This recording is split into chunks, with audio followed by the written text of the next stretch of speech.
Other people, there we are.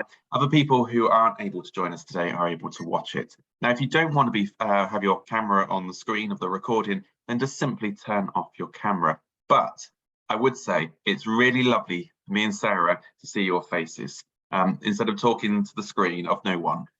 It's really lovely to actually talk to real people across North Devon. So if you can, please keep your camera on. But as I said, it is being recorded. And if you don't fancy that, then of all means do turn it off. And we also ask you that you mute your microphone as well, just if there's any background noises, barking of dogs, those kind of things. We're all used to that. If you can just mute, that would be great. There's going to be opportunities for you to get involved in today's workshop. It's not just me talking the whole time. There's going to be some activities. I'm going to be asking you to kind of share information in the chat feature, which you'll find either at the top or the bottom of your screen. Just click on chat and you can put your details into there and your questions. And right at the end of the workshop, we'll have a chance to answer your questions as well. But there'll be plenty of other opportunities to get your questions answered as well. So that's kind of the housekeeping, and I'm going to hand over to Sarah from the North Devon Biosphere and from Torridge District Council to open today's session. Thank you, Chris. Good morning, everybody. It's lovely to see some old faces as well as some new faces on here too. So I am Sarah Jordan. I am the Nature Tourism Officer working with North Devon UNESCO Biosphere and also Torridge District Council. It's my role to support businesses in tourism businesses in showcasing areas, natural highlights, adventure activities, and the wonderful area that we have here to help them and support you in showcasing that to your guests and to try to bring more tourism here, but also to help tread carefully, help those tourists tread carefully. We do have a nature tourism mailing list. If you're not already on it, I will put it up in the chat very shortly, and through that you will get information about future events and also the resources that we already have in place, which contain things like wildlife spotting calendars. There's a business toolkit and high quality images that you're freely able to use on your own websites as well of the Torridge and the Biosphere. So I shall put that up in the chat now. If you're not already on, please do sign up. And I will hand you back over to Chris, who is hosting this session for us today. Thank you very much, Chris. Thanks, Sarah. Today's session, as I say, we're going to try and make it as interactive as possible. We have run this already, and I'm pleased to see Alice is joining us, who joined us in person in Torridge and ran this workshop. So obviously she's back for more. She loved it as much as we hoped she would, and you know, we want to make this work for all of you and all of your businesses as well. Now, you might have joined us also previously on the workshop that I've delivered on experiential tourism earlier last year. Can't remember exactly when, but so my business, Unmissable England, is an organisation where we help small businesses like many of yours create really authentic visitor experiences. Visitors looking for, you know, not just to visit a place, but to really get behind the story of the place and meet the people and discover those special things that, you know, we love to do when we go on holiday. So these are three of our experience makers on Unmissable England currently. We've got Sunita there that does Indian cooking in the forest. We've got Hannah there that does a forest bathing experience. And then we've got Ed, who does an organic farming rebel farmer experience. And so that's kind of what we've done. And it's great to see some of you that have been on the experience workshop also join us today. Please do look at our website at unmissableengland.com.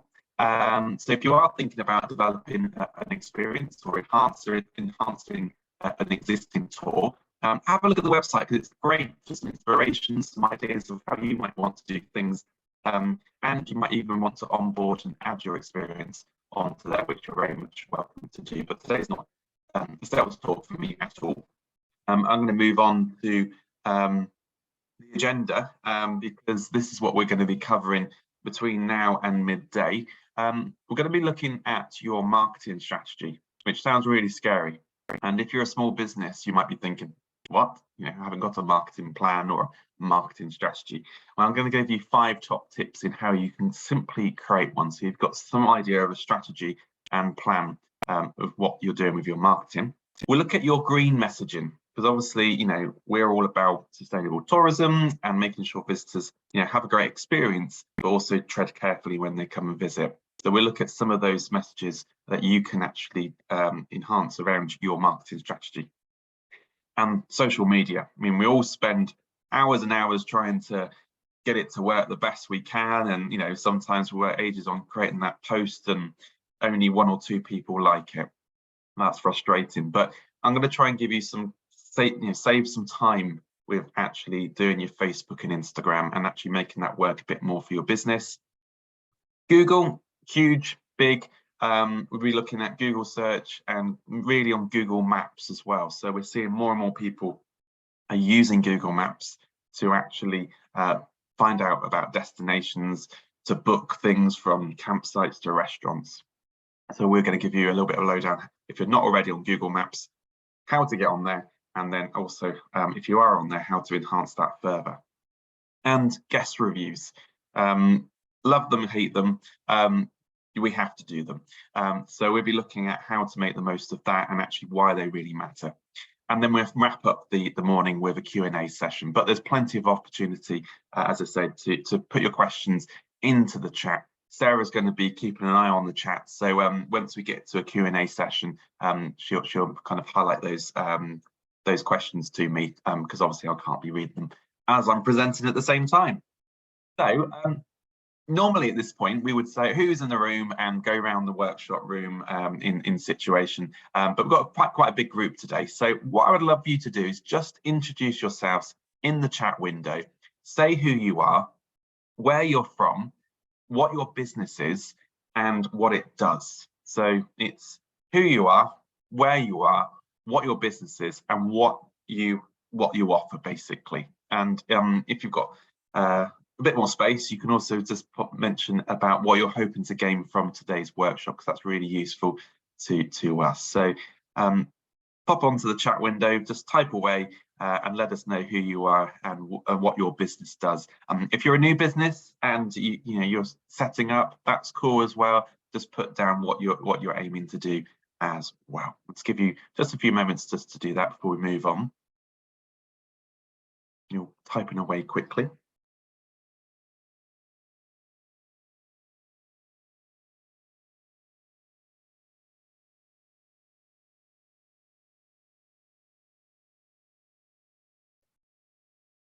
Brilliant. Good morning, Jane. Good morning, Millbrook Estate. We've got Belinda, Kirsty. We've got weddings. We've got holiday lets. We've got a B&B, a Woolacombe. Got the cottages on the border of North Devon and Cornwall. Great. So as well as typing what you do, have a look in there, because these sessions are really great for networking as well. So you might find that there's a business nearby or down your street that you didn't know about. So you might want to reach out to that business and say, hi, is there any work we can collaborate on and do stuff together? So hopefully find that useful. Cool. Okay. If you haven't already, do so, and we'll move on. So let's move on to your marketing strategy. So as I said at the top of the workshop, often, I haven't got a marketing strategy. What is that? Why do I need one? Well, it's good to, like anything, to have some kind of plan. And most of us go into running a tourism business from a B&B to a restaurant, and actually, you set up your Facebook, you do a leaflet, you do a poster, you put a website together, and and off you go, because you're building your restaurant, you're changing the beds, what have you. So it's really important, I think, to have some kind of plan, and you don't need to spend a huge amount of time on this. Now, usually with a marketing strategy, you have these different bits of the pizza slice, as I call them. So you have your social media, you have your PR, your public relations, and your media and your press and all that kind of good stuff, more of the traditional route. You might be kind of venturing into advertising and doing, adverts in local press and magazines and things like that.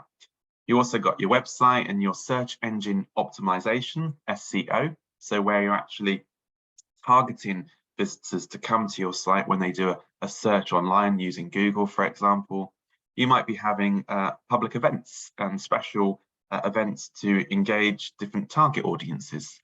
You might have a mailing list where you email out to various different customers, different customer groups, where you tell them about everything you're doing, about those events, about a special offer. And you might be working with the travel trade, be that international or domestic. You might be having relationships with the trade in order to sell whatever you might be selling.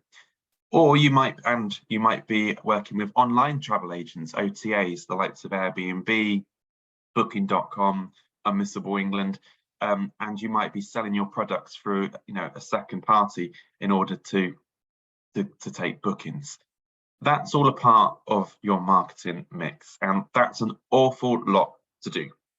So I don't think anybody or a small business can really manage all of that. So today's workshop will go through some of those pizza slices and actually pick those out and actually make those a little bit clearer. But your marketing plan, your marketing strategy should be focused around these top 5 points. At number 1, it's really important that you tell your story. Now, whether that's a social media post, the text on your website, the text on a leaflet or an advert in a local magazine, you have to create a story about your business. You have to engage visitors to kind of tell them about your story, to really connect with them. Storytelling is really big at the moment, and it obviously has been through marketing for many, many years. But more and more people, especially visitors, are looking to connect with a business, with an individual through their storytelling. And that doesn't start when you check into a reception at a hotel or do an activity or an experience. It starts from your marketing strategy. So I always speak to businesses and say, what is your story? Spend 5-10 minutes, half an hour, 2 hours, what have you, and write down what your story is.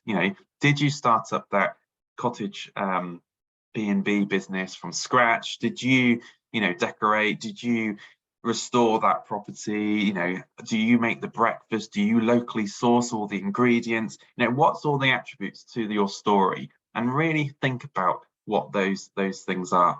And once you've got that, you can reuse that again and again, as I said, on leaflets, your marketing, Facebook, Instagram, on your Google adverts, all those different places. So connecting and having a story is really key with your marketing strategy.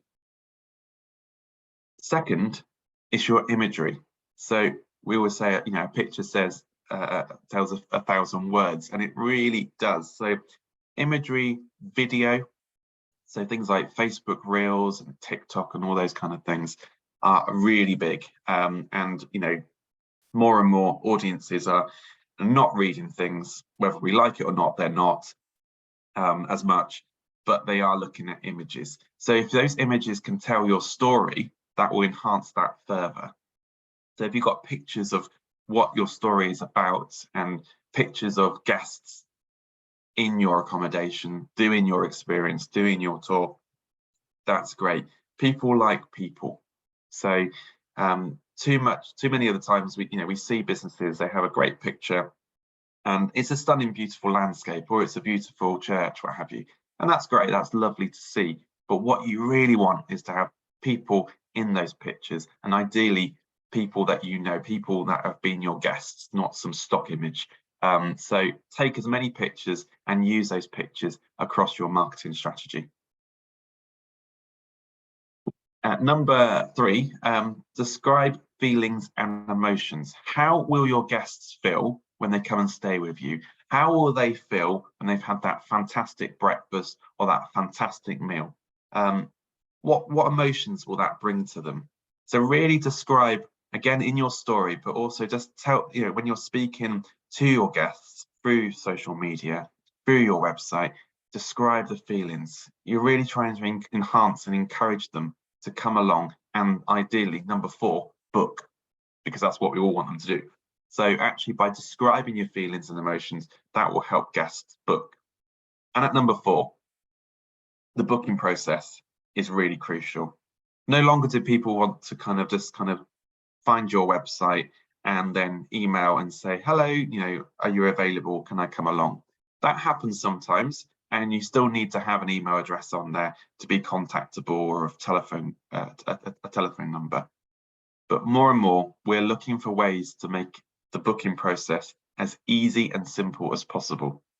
So working with an online travel agent, a travel agent, the travel trade, having booking on your own website, all these things will make that journey for the customer so much easier, so they can click and book, select the dates and times, and they can come along and they can book. So you've completed that journey. You've told your story, you've shown them the pictures, you've described how they will feel, and then you're encouraging them to book, and then they click on that book now button and they're in. You've got them and they're coming. And at number 5, there is a piece after that once they've come, and that is the review process. You want them to post a raving review about you and about your business and how great it is, and then you can then reuse that within your copy, within your content, and in your story. So it's kind of a bit of a circle. It's back to tell your story again. So for me, that's a really simple marketing plan, marketing strategy that a small business, an individual can use and hopefully take away and actually benefit from.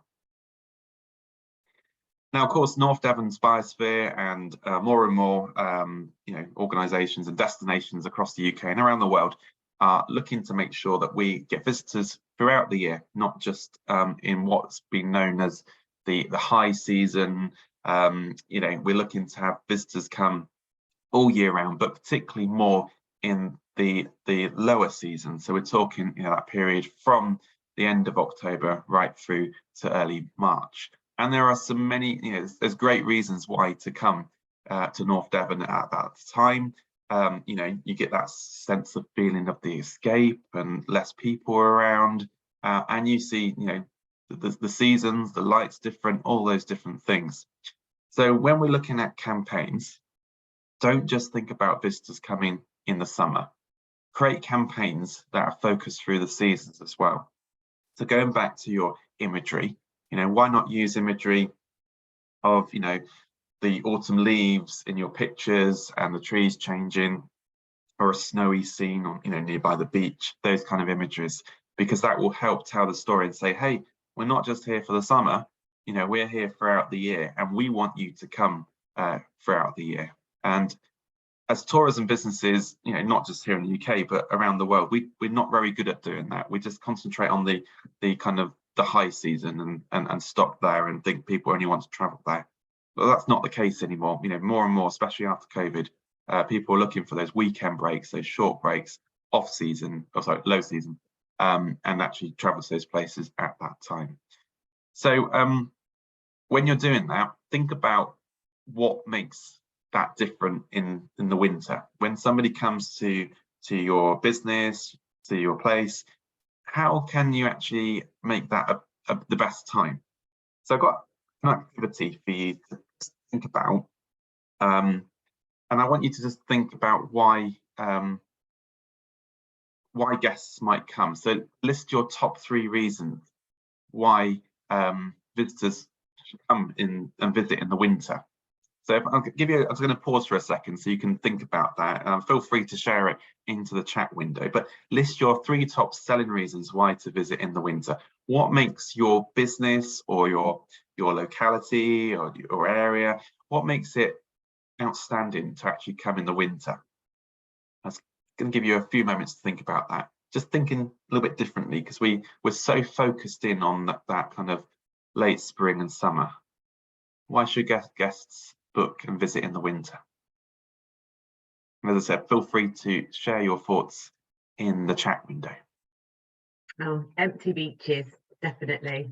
That's what I prefer about the winter season. It's the light as well, isn't it? It's just kind of it's the different lights and the different senses you have around you. Oh, Sarah's put roaring log burners. Yeah, that's another one for me, I think.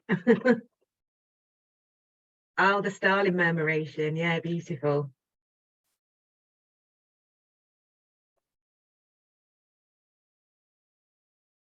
If you like rain, it's a great time to visit. Yeah. It rains in the summer though. It does. It's often very wet in August. We've had some very warm days in February. I mean, it's climate emergency, isn't it? And Yeah. it's kind of playing with that actually and saying, you know, you're not guaranteed, you know, any recognition in any point of the year. So, oh, Kirsty's got it spot on there. In the summer, everybody complains that it's too busy, so well, come in the winter because it's not as busy. absolutely, yeah. Yeah. And there's, if you're joining us in our next workshop next week, we'll look at target audiences. And there's particularly quite a few different groups of people, different types of groups of people that actually look to go kind of in the lower season. People with disabilities, for example, they want to go, if they're going with a carer or their family, they want to access places when there's less people. So actually, you know, coming to a destination out of the school holidays, it's a little bit lower cost if they're coming in a group. So, you know, for people with disabilities, it's a great time to travel. Also, people who are retired or don't have children are more flexible to travel for a few days throughout the year as well. So actually targeting different audiences can really help. So you're not just saying, come in the winter to everybody, you might be targeting a particular audience. And in the next workshop next week, we'll focus on those different audiences. Yeah, I just want to mention that I think we have some people on the call from Australia, because I was thinking Wales, and the views of the storms over the bay from the warmth inside. I think I would love to be in South Australia right now. Yeah, it's probably coming into autumn now. Yeah, yeah. Well, in autumn, they're coming into summer. Yeah, so winter. Yeah. So moving on to the second part of the activity. Now just think about or write down what makes it different to visiting in the summer. Just have a think about that. How is it different? And then once you've done that, are your differences positive, such as will it enhance their visit, their stay, or is it a poor version of your summer season? And hopefully it's not a poor version because these are your marketing messages. These are the stories that you can kind of push out through your social media, etc. So I'll let you just have a ponder about that.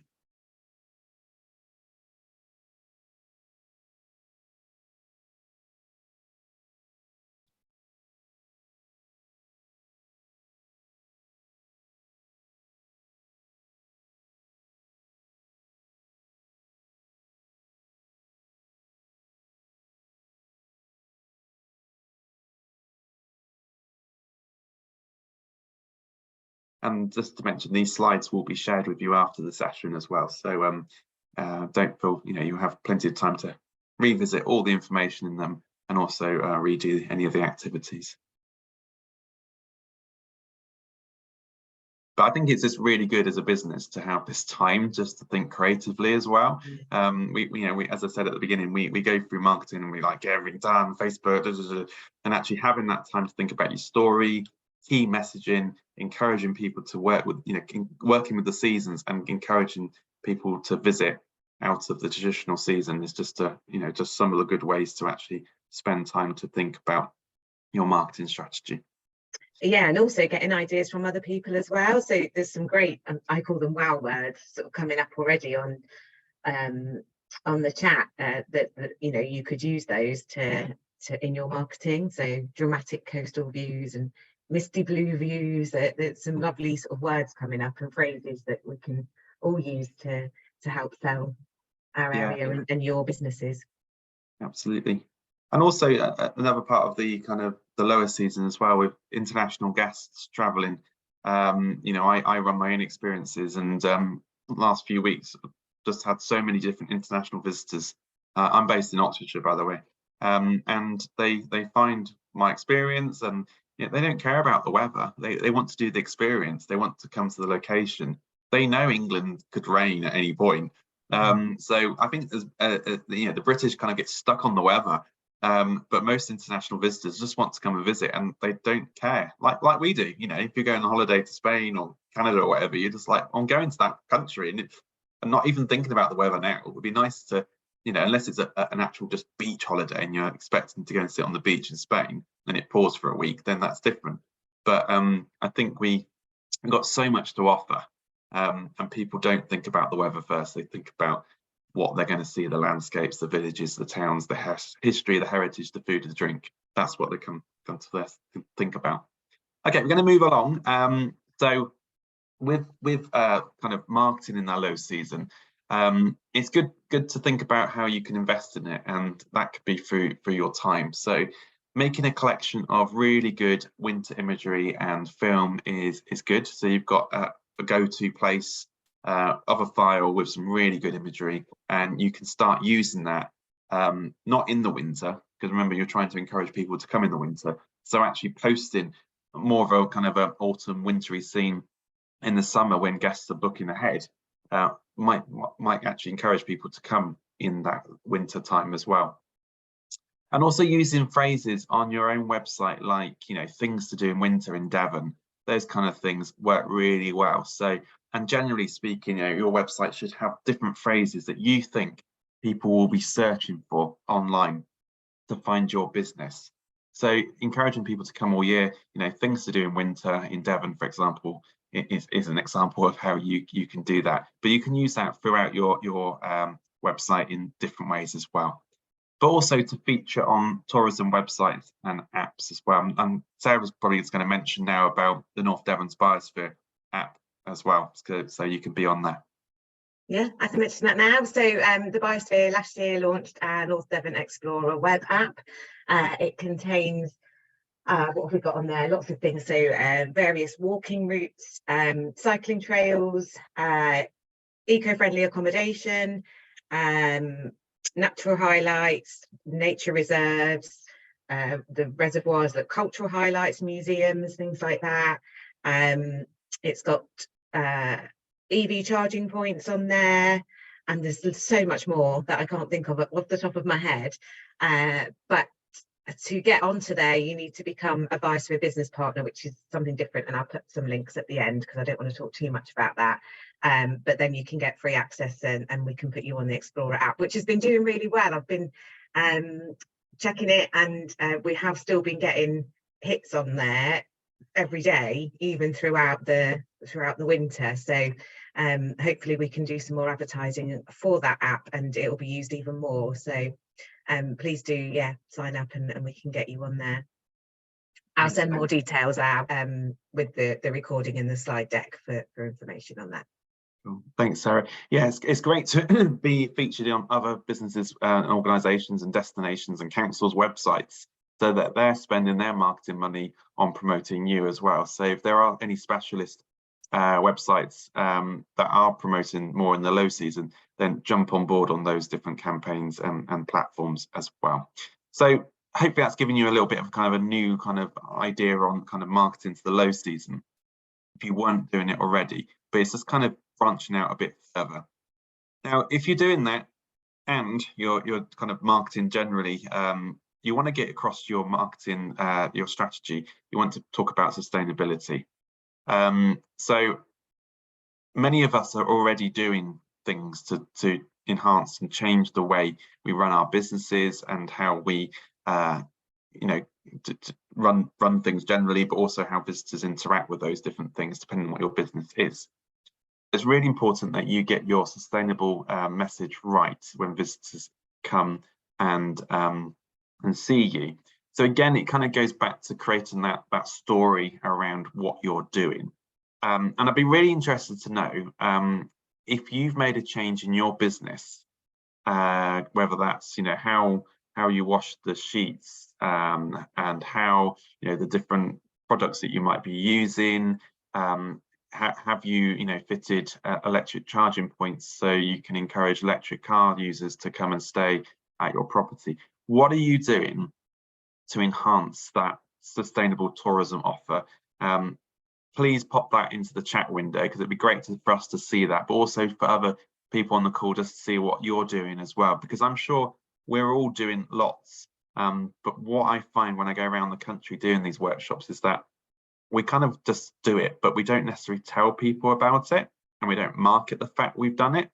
So within your story, please share that story that you've done those things. So if you've installed new charging points at that cottage let, you know, that's really cool. It's great, and you know, it's a big factor of why people will come and stay with you.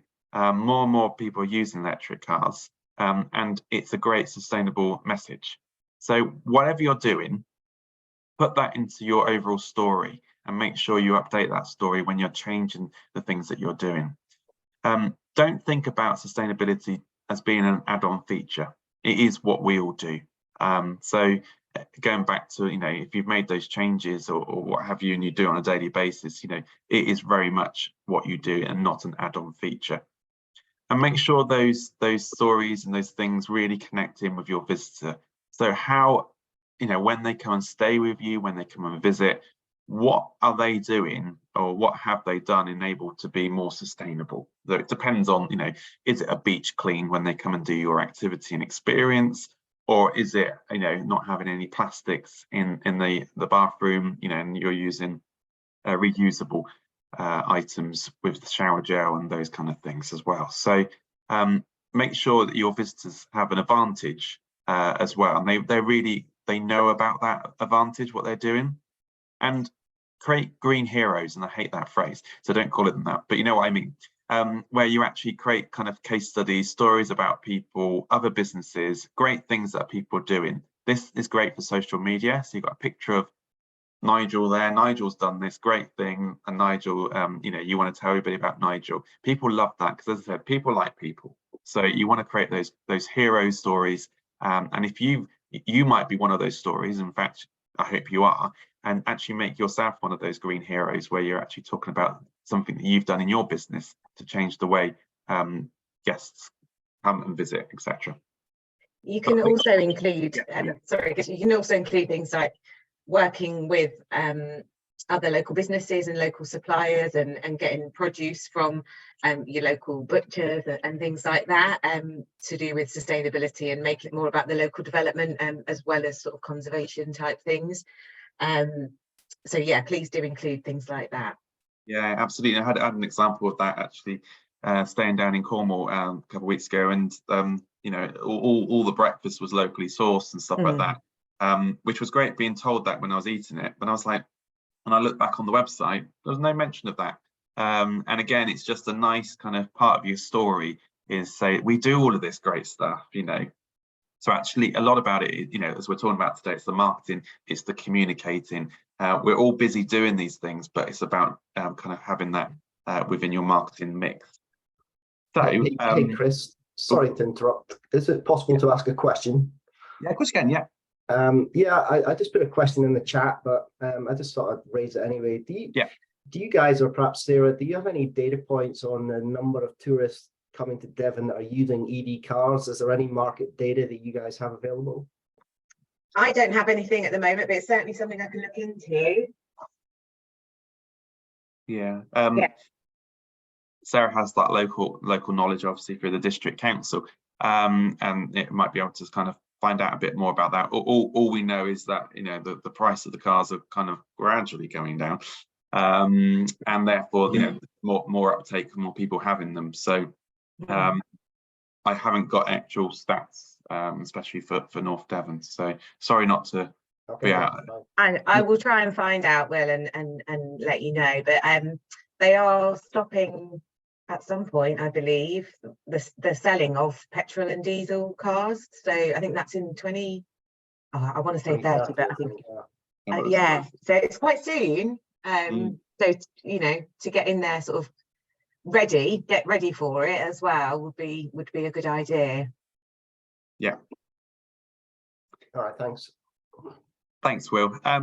So at the bottom of the slide there, I've got two expressions that you might have heard about. So green hushing, which is mostly what we all do as small businesses, and we don't actually tell and communicate and market about what those changes are. So you don't want to do any green hushing. You want to get that out there, tell visitors about exactly what you're doing, or what you're aiming to do as well. That's also good to, to say where you want to be and what you're trying to do. Being sustainable, isn't just an overnight thing. It's stuff that we might need to do across, months, years, etc. But communicate that. And what you do not want to do is any greenwashing.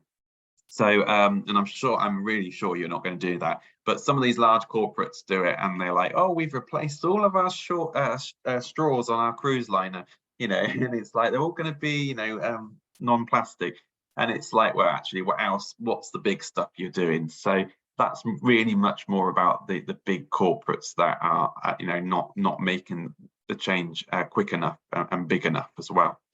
So for you guys, it's very much, get the message out there, tell your story, communicate what you're trying to do, and what effect that will have on your visitors as well, so they could be a part of that message and what they do when they come and visit you. An example, not too far away from you, across the border into Somerset, Minehead. This is the Beach Hotel. I stayed there a couple of years ago, and I was really impressed with their story and their marketing. So if you're familiar or not familiar, I'll just give you some background. The hotel is actually run by the YMCA. Not that you would know that, because there's no marketing, no mention of that at all on their marketing or their website or signage. But what the hotel has done, it's taken over an old Victorian building, it's modernized it, and it's a really nice, I don't know what's happening there. A really nice hotel to go and stay in.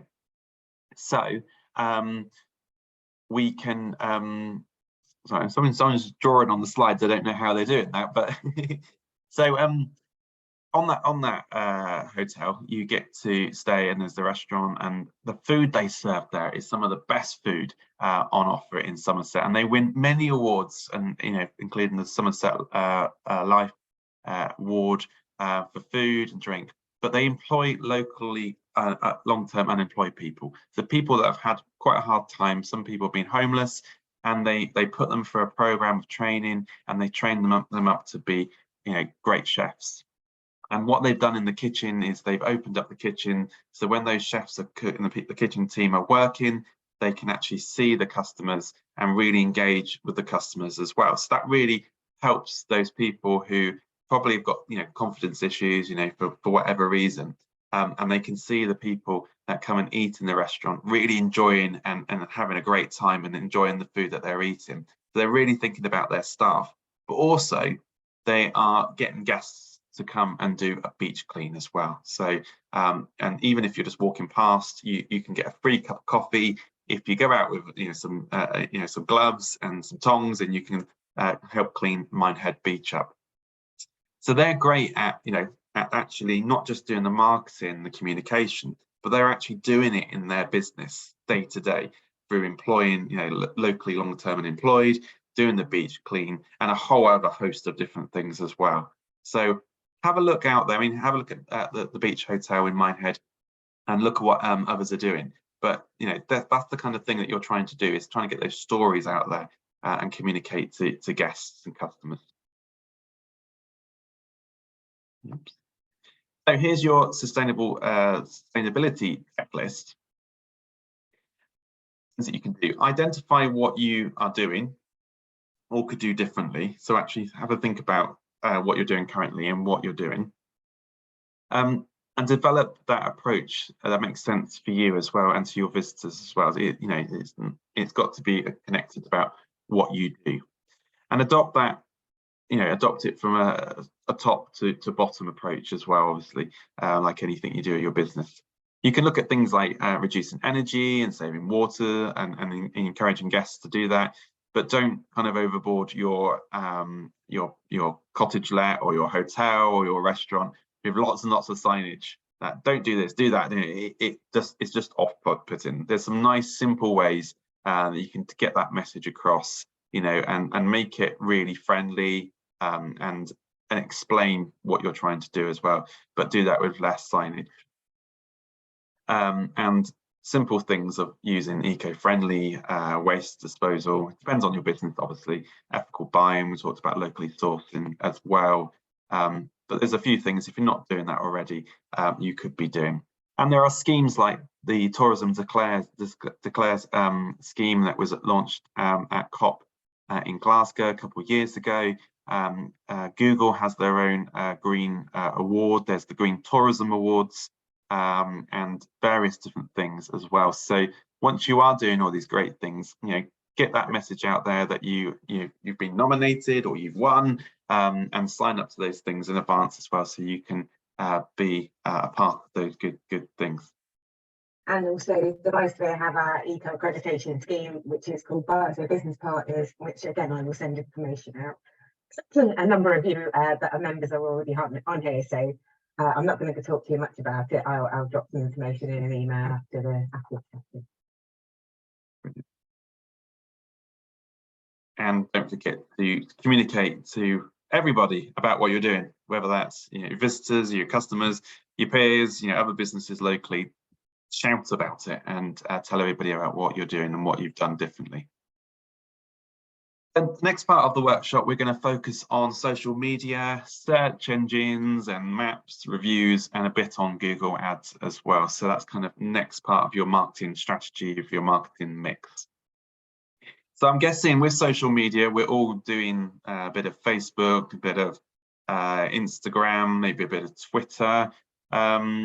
How many? I want to ask anybody. Put your thumbs up if you're doing TikTok, or put in the chats if you're doing TikTok. I'm looking at faces. I can't see any. No nods. Me personally, yeah. I don't think TikTok is particularly great for our type of business at the moment. I think as small businesses and some individuals, I think focusing on Facebook and Instagram is the best thing to do, especially when we look at out-of-season tourism and the different marketplaces. I think actually that those groups of people are more using Facebook and Instagram. It's a much younger audience using TikTok. So if your business is geared much for a younger audience, then TikTok will be for you. I just saw, sorry Chris, I saw Charlotte had put her hand up that she's using TikTok. I put Smitham, where we held one of the events last year. Yeah. So I'd just be interested, Charlotte, if you wouldn't mind just letting us know how you're getting on with it. Yeah. Takes a lot of time. Yeah. But what I've found is then I've been able to make videos on TikTok more easily and then sharing them across Facebook and Instagram. Because we're breaking up then. I struggle to make videos on Facebook and Instagram. You can do other stuff with TikTok. So we have caravans for sale, things like that. So I made the video on TikTok, I shared it to Instagram, and then I had a phone call from someone who wanted to buy it and things like that. So I don't use TikTok just as TikTok. No. So yeah. Cool. Okay. That's good. Thank you. Thank you for sharing that. I find TikTok and Reels generally, so Reel being a video, just people scroll like there is no intention to buy or book or do any of those things. So your engagement might be thousands, but what use is that? Are people actually booking? Are they coming along? And we see from time after time, more people are doing kind of that bookability, going to your website, all those great things, actually more through Facebook, and a little bit more through Instagram, just because of the type of the platform that is. But all means, if you've got a younger audience that you're trying to appeal to, TikTok is up there. It's obviously one to use. For today's workshop, we're going to focus on Instagram and Facebook. But just before we do that, do you need to do any social media? Do you need Facebook? Do you need Instagram? Well, some of these stats hopefully will say yes. 78% of the population in the UK are active social media users, according to the Hootsuite report back in 21. So, it's going up. It's more and more people are using it. People are using it to book holidays and trips as well. Facebook typically kind of is an older age group, that people that have kind of seen it kind of launch and then grown up with it, and then same for Instagram as well. Sorry, it's a bit younger audience with Instagram, but again, that will move on over time as well. But the real buzz thing, it's free advertising. So if you're not doing it, why aren't you doing it? Because it's a really good place to just get your message out there and to market as well. And it's a part of that overall marketing mix. There's even more reasons. Your competitors are using it. You can reach audiences globally around the world. So, it's not just like putting an advert in a local magazine. You're reaching people who hopefully will find you from all over. You can update news. You can reach people and have conversations with people to tell them about what you're doing as well. And you can actually have that engagement. Today, we're going to be focusing on Instagram and Facebook, and Charlotte mentioned about connectivity and connecting TikTok with Instagram and Facebook. My way of doing it is connecting your Instagram with your Facebook. So you're actually only posting once, and then Instagram then shares that to Facebook as well. So that's great for your time. So you don't have to go onto Instagram and then go onto Facebook to do that. And you could be doing it through your phone as well. You don't have to necessarily be doing it through a computer and a laptop. Now, here's the advantages. Instagram works really well on hashtags. So when you're using a hashtag, people can find things using those hashtags about you and your business. The downside is that you can't put a link in a post. So people can't read information, see a picture, and then click on a link. You have to then actually refer them to link in bio, which is the information on your profile. Facebook, you can include links. So that's where we see that real exchange from social media to your website or to an online travel agent, etc., of people actually booking and actually finding out more information. It's harder to share to some groups as businesses as well. So if you want to share that post a little bit further into local groups, and there's lots of different Facebook groups out there, sometimes the way the groups are set up, if you're set up as a business, you can't actually share that into groups. So that can be a little bit annoying sometimes. But overall, there's lots of advantages of why you should be using Instagram and Facebook. Yeah, I have to. So I have my own personal account, but then I also help run the Biospheres group page, and I have to add myself to other groups to be able to post the Biospheres information as me. So yeah, it can be quite difficult. Yeah, sometimes the way around that, if you don't want to use your own personal one, is to set up another one of you that is your kind of work mode one, and then you kind of that's a good share idea, like that as well. So it keeps it a bit separately from your own personal stuff, as well. Hopefully this slide's really useful for us all that you use Instagram. But this gives you kind of just a bit of background about it all. Really importantly, it's that name is important. Sometimes I see businesses have set it up and they've put it in their own name, but their logo is actually their B&B, and then they've got blah blah blah name. Make sure that's the name of your business, because again, that's searchable. So when people are on Instagram, they can search using the search icon, and that will help for them to find you. And then really importantly, that below that you've got the blurb, the bio information. So you can actually put details on that. Again, it's searchable as well. So you want details in there about what you're doing. You want your location in there as well. So if you're based in North Devon, you need to put that in there. So when people are searching, they know you're there. You're not just some random holiday cottage anywhere in the world. Put your location in that. Even better, in your name, if you can put, your name is Spring Cottage B&B Devon, put that in your name, because that will just make it easier for people to find you as well.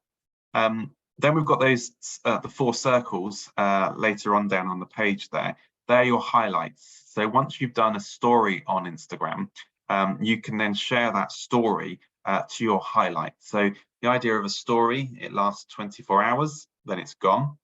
Actually, when you go in that period of 24 hours, there's an icon where you can click the more button, and then you can then select that to actually appear in your highlights as well. So you can have different, you can rename those highlights. So you could be, you know, bedroom 1, bedroom 2, the restaurant, you know, outside, things to do, and you can actually really tailor those stories. So there's more content. You know, it's a tiny screen. There's an awful lot going on in that small screen.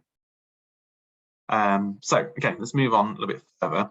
When it comes to actually posting and actually putting images, so Instagram is very image led. You know, most people don't read the text, if honest. They look at the image, and then if they're really engaged by that image, they'll then read it and then engage with it. So what you post, your imagery has to be, you know, spot on. So I've got 3 examples here. The brand is what comes across here. So we've got the Fish Hotel in the Cotswolds, very white, very clean, very fresh, strong imagery. You know, it's got 2 people in the pictures there, but I can see what I'm going to eat and mostly what I'm going to experience. But it all looks the same. I haven't got, you know, the imagery isn't kind of random. It's all on brand, as we say. The paddle boards are more graphic design. They've done this through Canva. So Canva is an app that you can install on your phone and on your PC, and you can put text onto your social media posts, and you can brand it up. So their brand color is the yellow and this blue, and they try to put that onto their adverts through Instagram. Notice I use the word adverts because they're really using it as ad space in Instagram. That can work, but majority of people on Instagram are looking at nice images. When they often see text on an image and they see it as an advert, they might not engage with it. But that one post might turn into 1 or 2 bookings instead of hundreds of people around the world that have got no intention to come to your business. So it depends on what you're trying to offer and what you do. For this paddleboarding company, it works really well because they can get their message onto that image and tell visitors about what they're doing, when they're doing it, and how to book, how much it costs. The Everington Arms, nice restaurant with rooms, a little bit more simpler. So they're just using lots of nice, pretty cottage pictures of food and drink. But again, you know, it's kind of on brand. There's nothing on that grid that thinks, well, that looks out of place. That's not part of their brand. So when you're posting, you know, make sure you're posting stuff that looks similar and it's on your message, it's on your brand as well. So when you scroll through that grid, it looks all very similar. And that doesn't just take place on your grid, but obviously it's through your posts, your stories, and your profile images as well. So just making that a bit clearer. So the grid are all the pictures that you put up in your messages, and then you click on the actual posts, which you see there in the next one, and then the story one is when you click and make a story, and that's what lasts for 24 hours. And then you can click on that more button on the top hand side, and then you can actually add that to a new or an existing highlight as well. So what to post? Think editorial rather than adverts, and that goes back to my kind of criticism about the paddleboarding one. Think about creating that special content for people to engage through the imagery, the video, and what you're trying to say. Doing that kind of hard sell kind of advert, it doesn't get much engagement, and often we see people leave and actually no longer follow you. So you want to, you know, kind of it's a very subtle advert, but it's more editorial. So you're telling them a story, you're telling them information, a new thing that you've introduced, a new thing that you've added to your menu. This is our new bedroom. We've just, you know, done this room up. It's really looking nice. So actually put that kind of photo-led stuff as well. And remember, people like people. Been saying it all morning. People with people in your images will really help engage with people looking at your social media. It's a good idea to also show people behind your business. So if you're lucky enough to have staff, you know, get those people into your pictures as well. That's nice.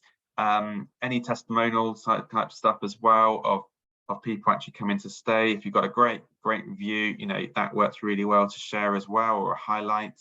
Videos and reels, as I said, really important now. More and more people actually are just scrolling from, you know, reel to reel. If you've got a really good reel that kind of stands out, it might engage people further and people to follow and like you as well. Think about national and international events as well. There's lots and lots of them. You're not going to cover everyone, but make sure you know what's relevant to your business. If you're a restaurant and pub, Easter, Mother's Day, Father's Day, all these kind of things are probably big things for you already. Or it might be, you know, you're trying to engage more people through sustainability messaging. Then you might be looking at, you know, climate kind of events and national days as well, and international days. Lots of pictures of happy customers and sharing that feedback, and keep it excuse me, keep it fresh as well, and make sure it's different, and not to include too much copy as well, because people, well, they read less and less these days. But overall, make sure you're not posting too much. Often a lot of businesses like, oh, I've sent out that post, I'm going to do another one tomorrow, or I do another one today. Things like Instagram especially, but also Facebook, they like it when you have a delay. So I encourage you to post once or twice a week rather than posting 7-8 times a week or something like that, because you will help that algorithm. And what we've all got it sometimes when you've gone onto social media and it says such and such has just put a new post up. You want to have some of those moments as well, where Facebook and Instagram are doing that, and they're moving that algorithm, and they're getting your profile up to your followers to actually say, hey, they're here. Don't leave it so too long, but I think a week, doing it once or twice a week, depends on your business, of course, I think is good. So that also gives you a bit more time to run your business as well. You don't have to be thinking about it, and you can plan ahead and get posts ready in that time as well. So hopefully that's given you a bit around social media. So it's connecting Instagram with your Facebook. If you haven't done that, then stay on the call at the end, and I'm happy to kind of answer questions about that and how you do that as well. But I think that's the easiest way of doing it. You can do it on the go on your phone. So you can put the message up, your picture up on Instagram, and then you can then connect into your Facebook, and it can share off to Facebook as well. And then often, and I know in our last workshop we had some businesses that did this as well, you can then go onto Facebook, and then you can edit that post a little bit more as well. So if you want to tag a particular local business or mention somebody who might not be on Instagram that is on Facebook, you can then go into edit that post, and then you can then just make those changes on Facebook as soon as that happens, or vice versa. You can do it both ways. So that's, for me, I think that's the best way. It's how I run my social media on Instagram, on Mr. Boy England, and it works for us. Not too much, connecting Instagram and Facebook together, so you're not having to spend hours and hours doing that. Let's move on from social media to Google Maps and Google Search, because the world of Google is complex and it's always changing, and probably since I've done these slides it's changed again since. So Google is a search engine, main purpose. It has Google Maps, it has Google Reviews and Google Ads. There are other Google products out there, but these are the main things that you should be using as a business, as a tourism business. So I'm going to go through some of them with you. First of all, Google Maps. I'm hoping that you're all on Google Maps, because Google Maps is obviously been around for a long time. But as this demonstration will show you, it's so important to have your business, whatever it is, listed and featured on the map. So you see where it is, and then you get that side panel on the left-hand side with pictures, the title, and you can even book, and you can connect into your booking.com or back to your own website. You can tell customers when you're open or when you're closed. You've got a telephone number so they can ring you as well. So it's really important, and we're finding more and more that actually people are using this on their planning their holiday. So they're like, I want to go to North Devon, go onto the map. Oh, where's the nearest beach? Where's the big town? Where's the train coming in? Oh, I'm staying here. Is there any pubs or restaurants nearby? Oh, there's one down half a mile away. Click, I ring them up, I book, or I go onto their website, etc. So if you're not on Google Maps, you need to get on there, because it is really important to make sure you're on there. You can edit your whole Google profile through Google Maps. So if you're not on Google Maps, you probably find it difficult to update and add and amend your Google information. It was called Google My Business. It's Google My Business no longer exists, and it's all done through Google Maps. So you go to Google Maps, and then you can then update that information as well. So it's really important to be on there. This demonstration will show you how to do that. You can just go onto the Google Maps thing and then click Add Your Business, and then you can put all your details in as it shows you on the screen here. So you can put in your details, your address, location, your website. Once you're setting up a new location of a business, you can't do it straight away. We'll want to verify that information. So you'll be sent a postcard with a special code. So you need to kind of be able to receive that at your property, at your business, to be able to then interact that and make that live as well. Importantly, depending on the type of business, again, you can add your opening hours and things like that. And you can add photos and images, which is really important, because actually when you click on the information on that side panel on Google Maps or on a Google search, the pictures that come up will sometimes be through Google reviews that your customers have left you, but you can also control that and put up images that you want to display on there as well.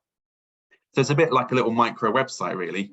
People that might not even find you on, you find your own website, they might be finding you on Google, but at least you can put some images and some video on there that you might have used on your social media as well. Excuse me.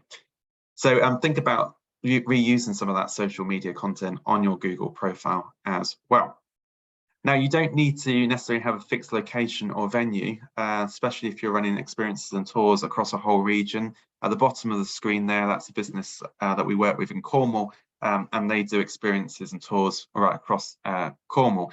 So they've actually set it up, so they've actually drawn an area, so they've gone around the whole of Cornwall, and they've actually said, you know, our business is around this area, and then they can then get that code, which is sent to their own personal address, but it's not displayed on their Google profile. It is the region. So I know that might apply to some businesses on here if you've got an area that you kind of offer your product, your services to.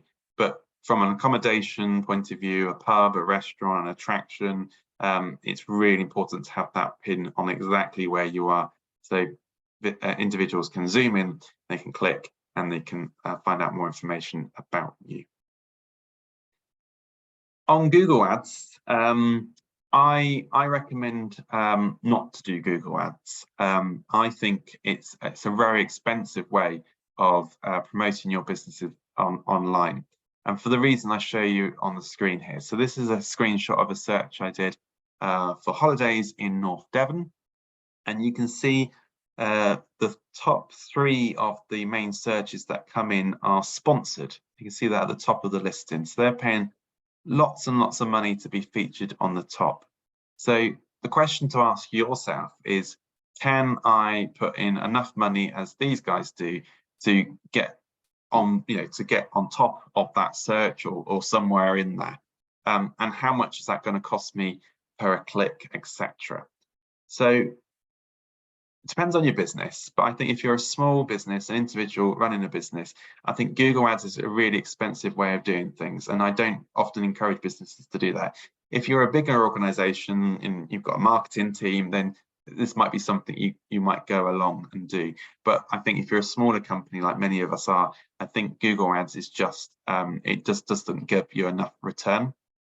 And actually what you can do, and I know some of you work already with online travel agents and distributors, let them do that. So if you're working with a cottage company and they're taking a percentage of the booking, then you're already paying for them to feature you on their marketing, but they're also, you're paying to be featured in their Google adverts as well. So to be on that cottage advert there, for example. So as I say, it depends on the size of your business, but if you do want to look at Google Ads, just have a test of it. see how it goes. The great thing about all these kind of things is that you can start it and you can stop it as well. So you're not tied into any lengthy contract thinking this is not working. So have a go if you do want to. But as I said, if you're a smaller business, it probably is a lot of money you're going to be spending to do that. If you've got any questions, pop that into the Q&A session, sorry, onto the chat feature, and then in our Q&A session, we'll answer those questions shortly. So let's move on to power of reviews. Love them or hate them. It's a part of what we do, and they're part of the business, and they're part of marketing as well. They can really be an important mix of what you do. So not only do they generate excellent, and good feedback for you and your business to continue to improve, they also open up and continue that line of communication with your guests as well, so you can actually continue having a conversation with them. In fact, sometimes in my experience, the conversations keep going on. You're like, how are we going to end this? It's like, that's lovely you're doing this on holiday. Yes, but it was 2 weeks ago you visited. But people trust people as well as liking people. So, if you've got excellent reviews, which I'm sure you'll have, those reviews will really help make a sale. So on whether it's on Google reviews, TripAdvisor, what have you, or an online travel agent, people will scroll down to the bottom and they'll look at what people are saying about your experience, your accommodation, etc. So they are really important. And they're good for social media and for search engine optimization as well, because it's giving you fresh content as well. So Google, for example, loves new content. That's why it likes blogs and news stories and things like that. So if you've got a link to your reviews on your website or what have you, or it's on TripAdvisor, it keeps your content fresh as well. So another good reason. And it obviously helps your consumer, your visitors to make their product selection as well. As I said, trusting people.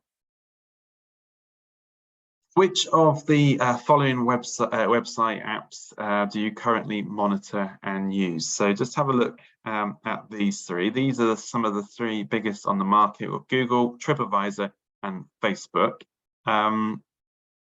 Hopefully you're using all three.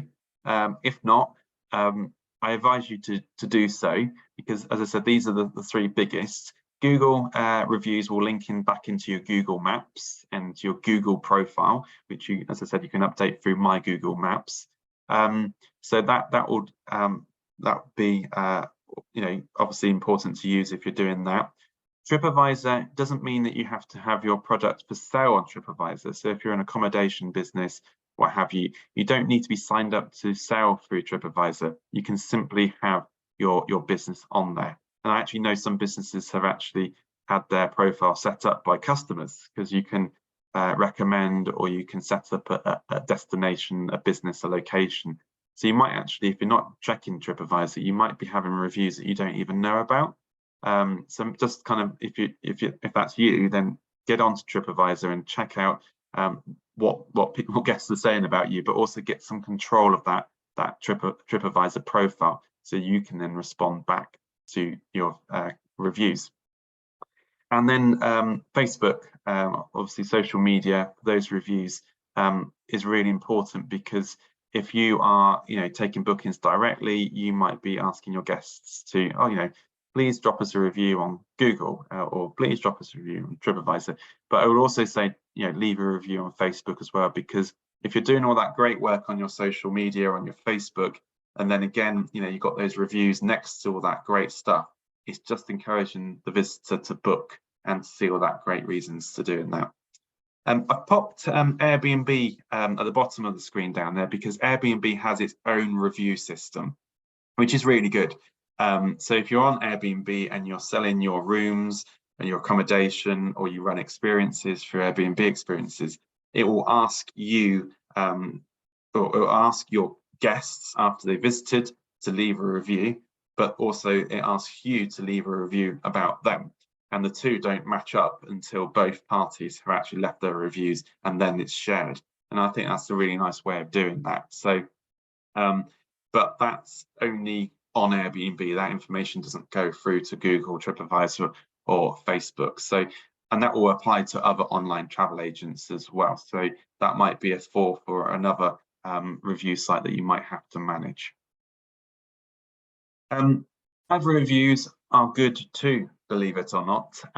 How you respond to a review is so important, and from time to time it's really frustrating, but you know, you might get not such a good review, but how you respond to it is really critical to being quick and acknowledging the customer's complaints, you know, and even if, you know, they're wrong, you kind of give them, you know, a bit of empathy, and you kind of listen and take it on board, and take some responsibility. Ideally, what you're trying to do is take that offline. So if it's on TripAdvisor, you know, say, I'm really sorry you feel like this way. You know, that's here's our email address. Please reach out to us, or we've got your email address. We have a message with you, and we're trying to sort this out, or something. Some kind of closure. Get it offline. You know, get it off the review and stuff like that. You're not going to turn it into an amazing review, but more and more people are looking at how you as a business respond, because we all know there are people out there that just love moaning, and quite often we can see through that. So at the bottom of that review, if it's a bad review, and at the bottom the business has come and said, I'm really sorry, you know, let's have a chat on a phone or what have you, you're like, well, at least the business is doing something about it. At least they're listening. They've offered an alternative. They've accepted responsibility, and you kind of disregard that one bad review. So obviously I've put on there, you know, don't blame the guest, don't be sarcastic, all those kind of things. I'm sure they're obvious to all of us, but I know it can be, you know, some businesses like, why did this happen? You know, that's, you know, and you want to know, but I think, you know, acknowledge it and take it offline. You know, get it into a private conversation will help you loads. Okay, so we've whistled through a lot of content there, a lot of information. As I said, these slides will be shared with you, so you can revisit all the information and go through that. But we've got 15 minutes now to answer your questions, to go and recap over anything that kind of you want to talk about, or anything that you want to take a bit further on there. So the best way to do that is to pop your hand up on your screen. So you can click on the icon. If it's not shown in the taskbar, on the More button, there is, I think, a reactions, and you can then raise your hand like I've just done there. So just while people are thinking of questions then, there has been a few in the chat while you've been going along. Cassandra asked about guerrilla marketing. Now, I've not heard of this phrase, and I had to look it up on Google, but I do know what it is about now, so I just not heard it called that before. So she was thinking of targeting select events or businesses with some free samples of her product, and wanted to know what your thoughts are on that. I worked for an event management company once, and for some reason we went round different businesses with free donuts, which was nothing to do with our business. We were just hoping to. There's a bit of PR. Yeah.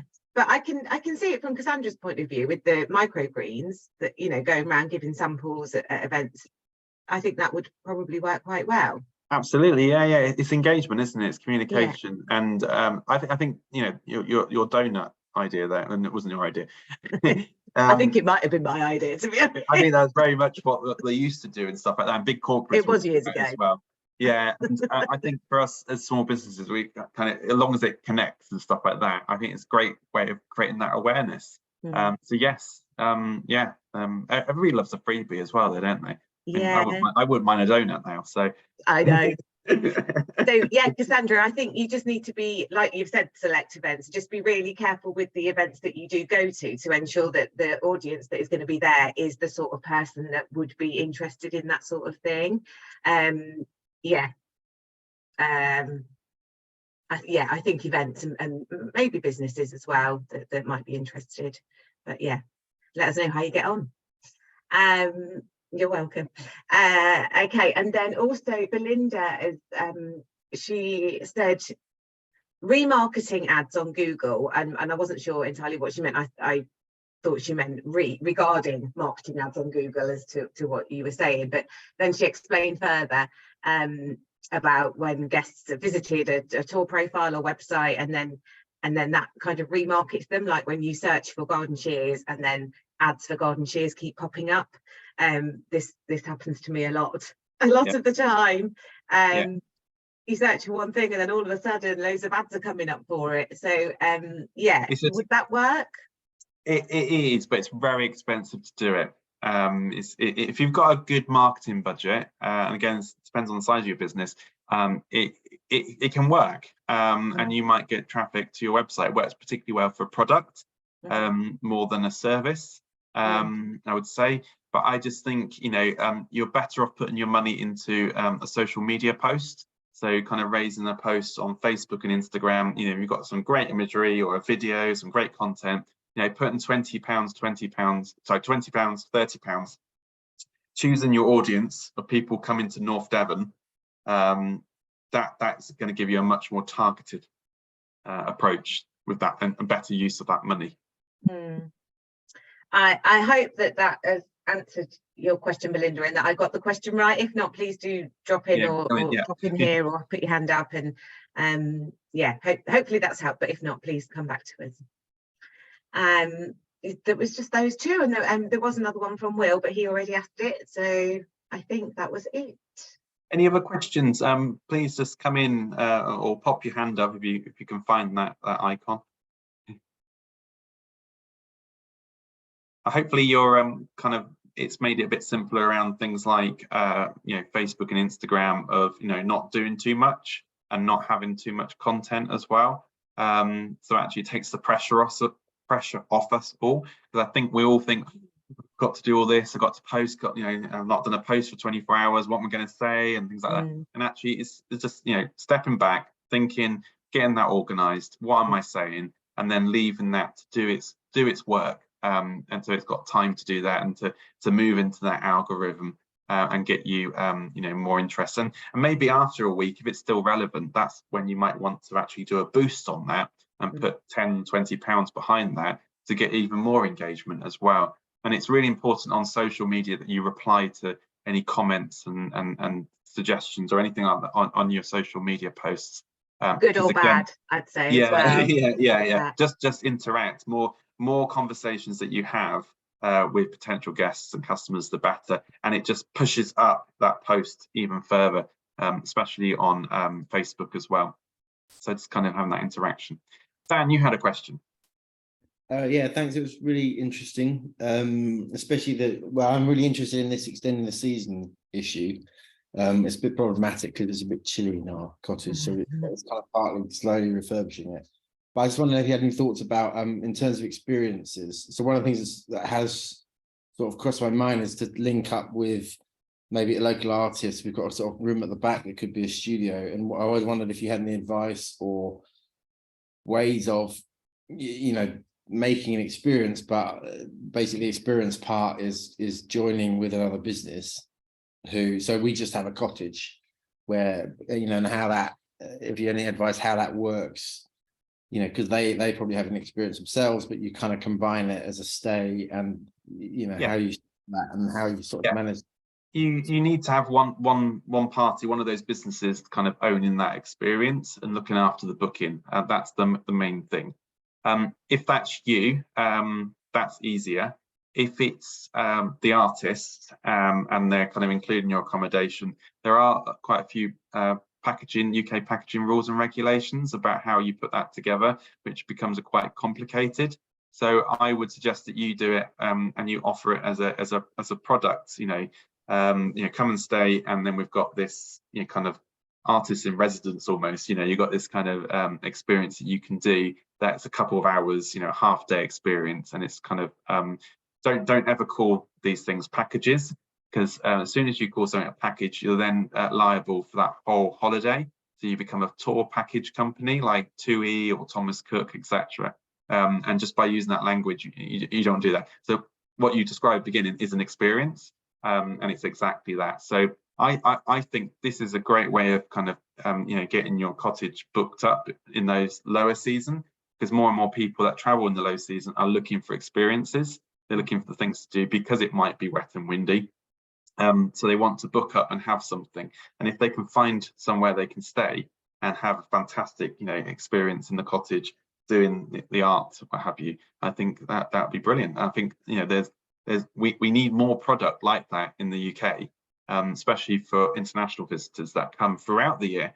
They're not just coming in the summer. In fact, most come out of the season anyway, to get them to come along and do those kind of things, because that's what they're looking for. Okay. And where your cottage is located, Dan, it could even be something as maybe doing a sketch walk through Clovelly, because that would be a beautiful experience.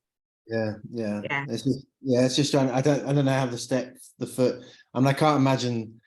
I think it's quite a jump to kind of persuade people to come in the winter, because it is. I mean, it is chilly. I love it in the winter. I'm it's my favorite time, but actually kind of persuading on the basis of just staying in the cottage, I always think it's sort of a bit tricky. I mean, and it depends on the people as well, but a lot of people are like, oh, it's going to rain.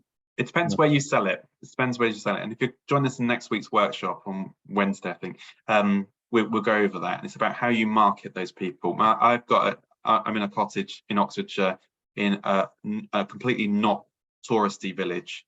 And I've just had the busiest January, February, March. And I do accommodation and a scone making experience.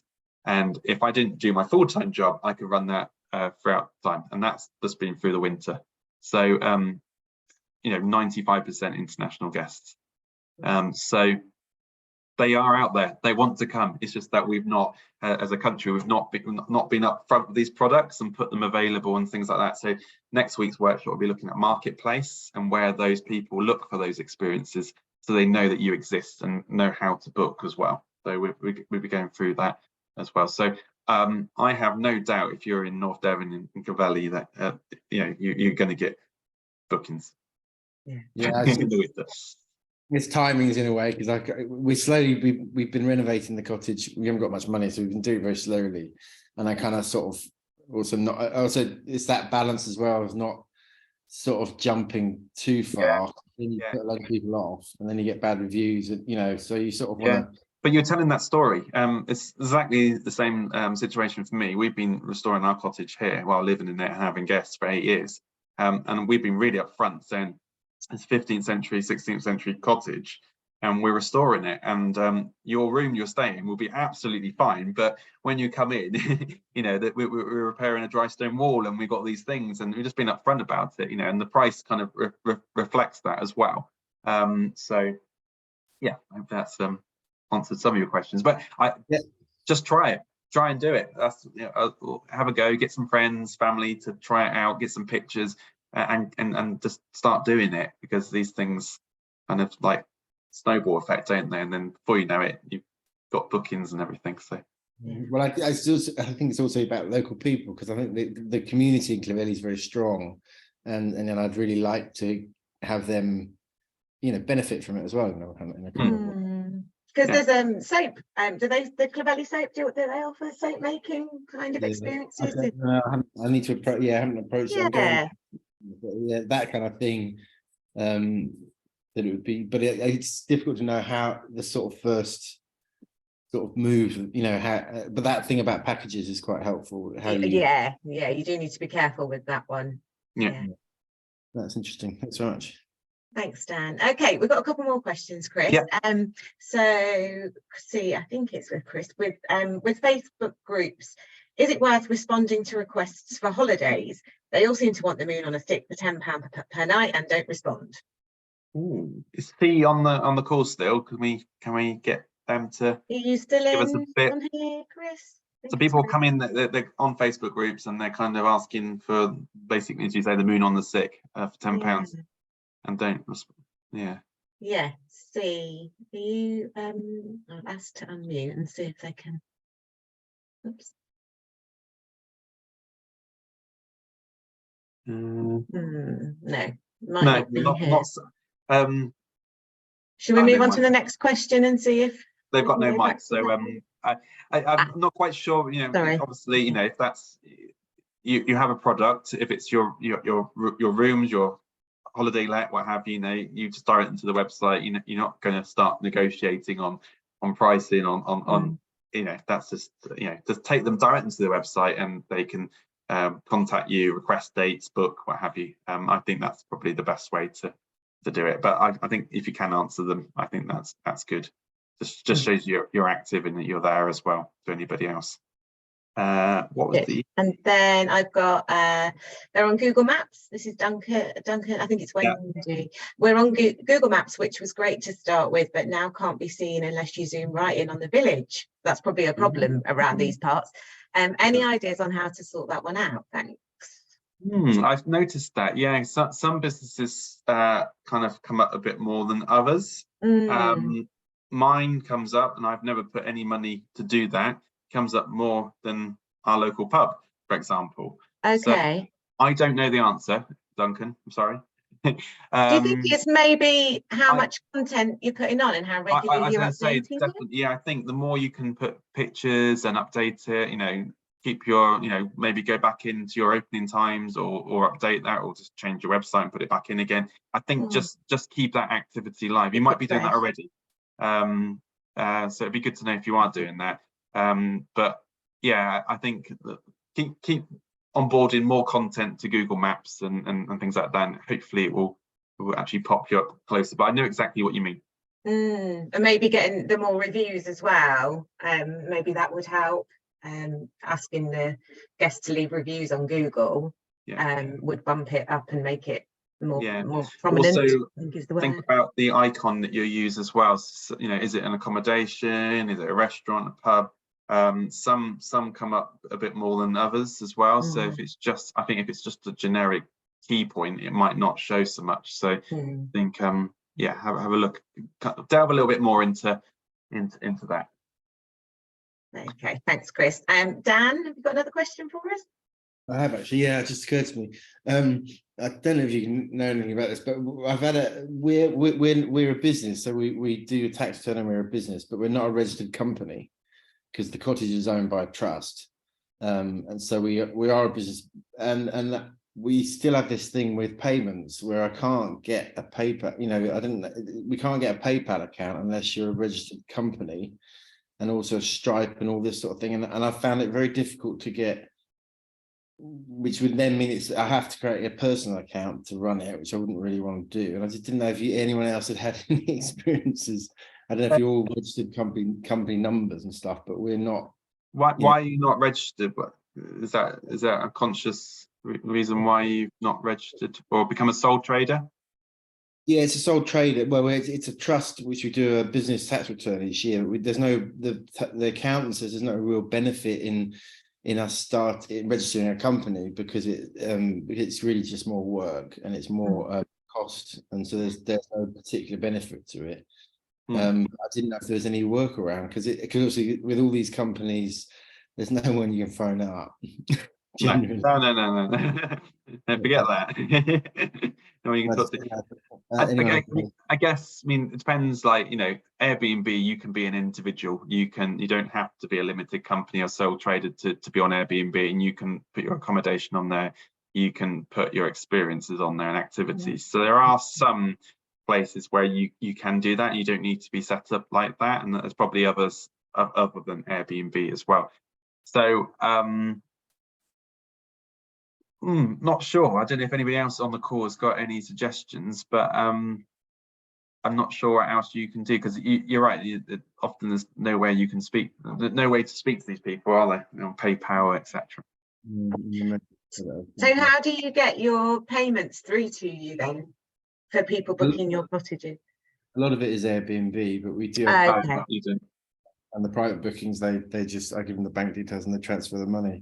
It's always, it's not as cool, and it's not quite, it's a bit long-winded. It feels long-winded. Yeah. To increase that, that part of the business, we probably need to sort out this quicker, easier payment method.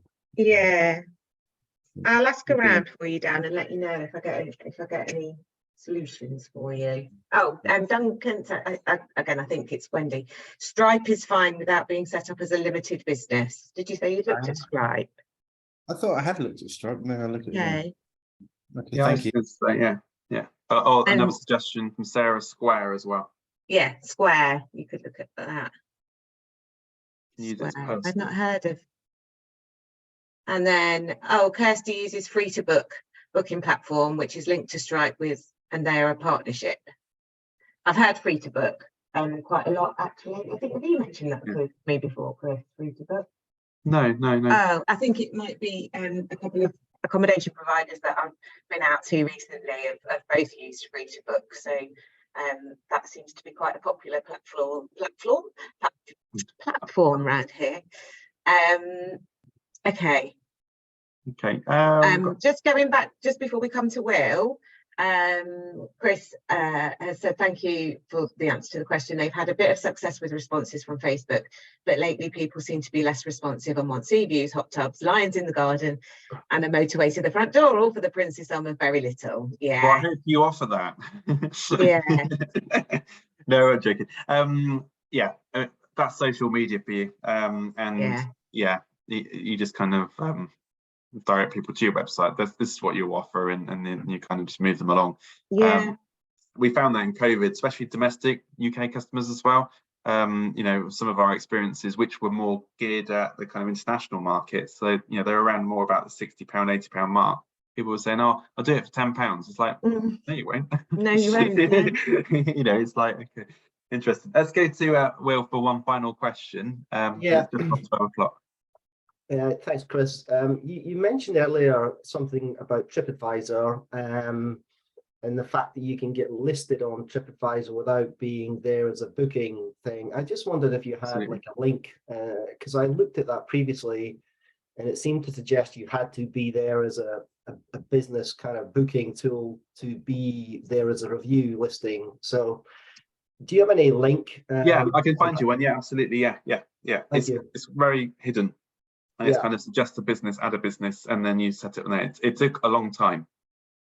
Yeah, for the businesses I work with. That'd be great if you could give us a cheat sheet on it. Yeah, absolutely. Yeah, thanks, Chris. If you send it all across, anything like that across to me with the recording as well of this, and then I can forward everything on along with the slides to everybody. So I think that's it. That was very useful. Thank you so much, Chris, for going through all that with us. There's some really great information for everybody there, and I hope everybody found it useful. Is there anything else you want to say? No, just thank you to everybody for their contribution and for listening. It's, you know, it's lovely to be, you know, to see you all and hear about some of what you're doing as well. But good luck with it. And if there are particular questions, then, you know, contact Sarah, who will contact me and stuff. So there's things you want to find out a bit more about and stuff. And hopefully you'll join us next week for our next workshop. Yeah, I'll post information about that in case you're not sure. Again, I'll send an email. It'll probably be Friday now by the time I get around to that. So everybody's saying thank you, and really interesting and useful information. So you're very welcome, and hope to see you next week. Thanks everybody. Bye-bye. Bye-bye.